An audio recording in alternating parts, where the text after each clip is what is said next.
दिल्ली के संस्कृति स्कूल में पढ़ने वाली आशी वर्मा ने पिछले साल सीबीएसई बोर्ड की 10वीं की परीक्षा में 98% से अधिक अंक हासिल किए।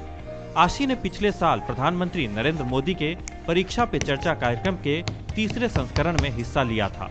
परीक्षा से पहले आशी काफी नर्वस थीं, लेकिन कार्यक्रम के दौरान प्रधानमंत्री की प्रेरणादायी बातें सुनकर परीक्षा को लेकर उसके नजरिए में काफी बदलाव आया और सकारात्मक सोच के साथ तनाव मुक्त होकर वो परीक्षा में शामिल हो सकी। लास्ट ईयर जब मैं बोर्ड एग्जाम देने वाली थी, I was so nervous. I wasn't sure if I would be able to do well. But one of the major things that the honourable prime minister said was examination सिर्फ एक पड़ाव है.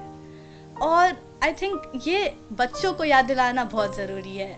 पढ़ते पढ़ते हम रोबोट बन चुके थे. I remember I was busy studying all day. I was doing nothing except looking at my text book. पूरे दिन पूरी रात नोट्स बनाया, होमवर्क किया, वॉट नॉट.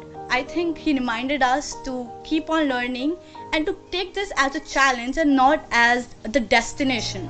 परीक्षा पे चर्चा कार्यक्रम के दौरान प्रधानमंत्री की बातों से आशी वर्मा इतनी प्रभावित हुई कि वो इस साल भी कार्यक्रम के चौथे संस्करण की प्रतियोगिता में हिस्सा ले रही हैं। This is an event which joins students across the boundaries of our country. All students together asking questions to the Prime Minister.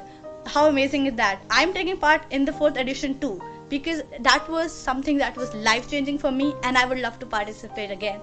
And I hope that all my friends would join me to meet our Honorable Prime Minister and listen to him again talk about our issues and discuss with us what our fears are. MyGov platform पर परीक्षा पे चर्चा प्रतियोगिता 2021 की शुरुआत हो चुकी है और छात्रों के लिए रजिस्ट्रेशन कराने की अंतिम तिथि 14 मार्च है। छात्र उनके लिए निर्धारित विषयों में से किसी एक पर अपने जवाब भेज सकते हैं और अधिकतम 500 अक्षरों में प्रधानमंत्री को अपने सवाल भी भेज सकते हैं। इस बार विशेष तौर से 9 से 12 क्लास के छात्रों और उनके अभिभावकों और उनके अध्यापकों को भी ये मौका दिया गया है। आपको पता होगा कि प्रधानमंत्री नरेंद्र मोदी जी अपने जीवन में अनेक कठिन परीक्षाओं से गुजरे हैं। तो क्या आपके पास कोई ऐसा प्रश्न है जिसको सुनकर उन्हें बड़ा मज़ा आए और वो 2 मिनट के लिए तो सोचने पर मजबूर हो जाएं कि इसका क्या जवाब दिया जाए?